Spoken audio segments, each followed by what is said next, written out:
ക്രിസ്തുവിൻ്റെ കഷ്ടങ്ങൾക്ക് പങ്കുള്ളവരാകും തോറും സന്തോഷിച്ചുകൊള്ളുവിൻ.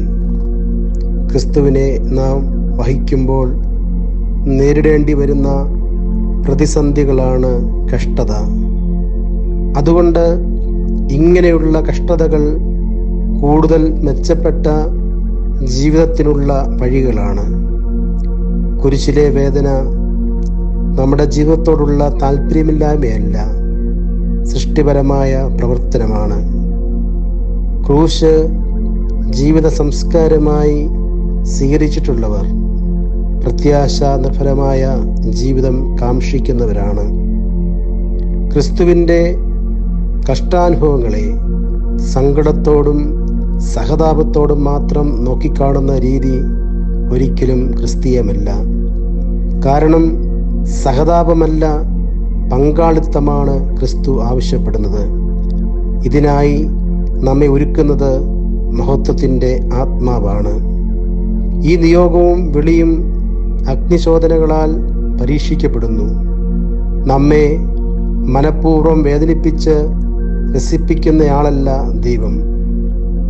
എന്നാൽ കഷ്ടതകളെ ദൈവഹിതപ്രകാരം അഭിമുഖീകരിക്കണമെന്ന് ദൈവം ആഗ്രഹിക്കുന്നു. അത് പ്രതികാരത്തിൻ്റെ മാർഗമല്ല, നന്മയുടെ വഴിയാണ്. ഭയപ്പെടേണ്ട, ഞാൻ നിന്നോട് കൂടെയുണ്ട്. ഭ്രമിച്ചു നോക്കേണ്ട, ഞാൻ നിന്റെ ദൈവമാകുന്നു. ഞാൻ നിന്നെ ശക്തീകരിക്കും, ഞാൻ നിന്നെ സഹായിക്കും. എൻ്റെ നീതിയുള്ള വലങ്കൈ കൊണ്ട് ഞാൻ നിന്നെ താങ്ങും. ജീവിതത്തിൻ്റെ അമരത്ത് ദൈവമുണ്ടായാൽ കൊടുങ്കാറ്റുണ്ടായാലും നമുക്ക് സമാധാനത്തോടെ മുന്നേറാനാകും. നമുക്ക് ക്രിസ്തുവിൻ്റെ കഷ്ടാനുഭവങ്ങളിൽ അവനോടൊത്ത് പങ്കാളികളാകാം. നമുക്ക് പ്രാർത്ഥിക്കാം. കാരുണ്യവാനായ കർത്താവേ, ഭയപ്പെടേണ്ട, ഞാൻ നിന്നോട് കൂടെയുണ്ട്.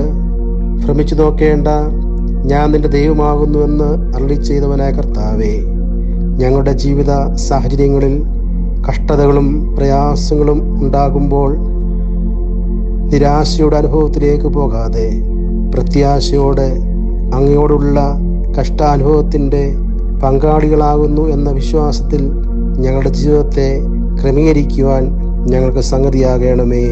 ആമീൻ.